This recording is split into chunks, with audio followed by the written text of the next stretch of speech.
Hey everybody, this is a real quick video in case you have Yamaha YH-E700B wireless Bluetooth headphones and you need to do a hard reset to the factory default settings on them. Now there are two main reasons that you would want to do this. If these headphones are not working, are not connecting, if they're not pairing or syncing with Bluetooth or with your device, if they keep disconnecting, or if you're having any kind of connectivity or functionality issues like this, a hard reset is a good troubleshooting step. The other reason you might want to do this is if you just want to get a fresh start and connect these headphones to a new device, this will wipe all of the pairing history off the headphones and you can start fresh as if they were new.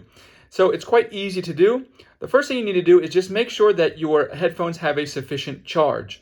Once they are charged up, we can go ahead and simply find the power button on the headphone here, and we're just going to press and hold it for 10 seconds. After 10 seconds, you'll see the indicator light flash 2 times purple, which will indicate that the reset is complete.